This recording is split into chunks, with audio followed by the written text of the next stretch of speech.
Don't get scooped. It seemed as though I was living through a scene from Pleasantville, although the film wouldn't be produced for another 30 years. The governor's chief of staff was clear. If they don't come up to participate in the political process at the Utah Capitol, then we'll go down to meet them at Mormon Church headquarters. And so it was.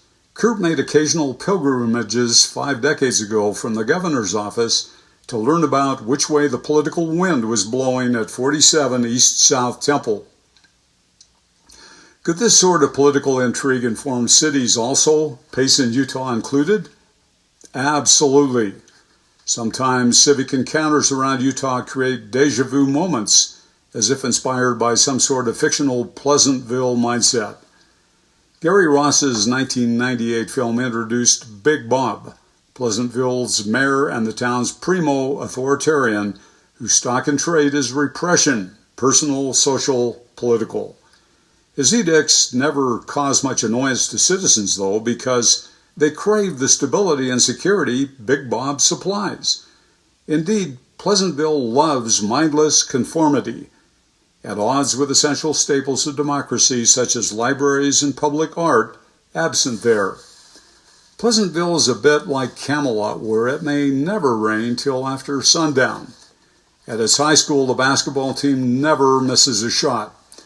Yes, Pleasantville is a mirror image of the 1950s Leave It to Beaver perfection. Nothing ever causes discomfort or unpleasantness. Conformity runs rampant.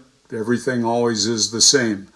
No profanity, no adolescent sexual experimentation, and no awareness of very real problems existing out there in the very real world beyond Pleasantville's borders. Gradually, though, the aura of perfection becomes tarnished.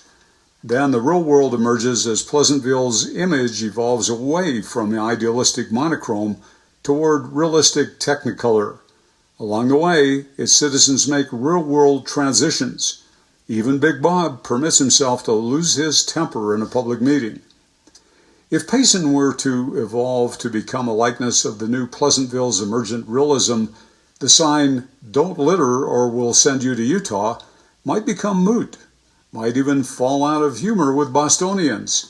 Utah women might gain wage parity with the rest of America, and some public meetings might stop being conducted surreptitiously in order to stifle women's civic participation, stifle minority civic participation, stifle anyone's civic participation.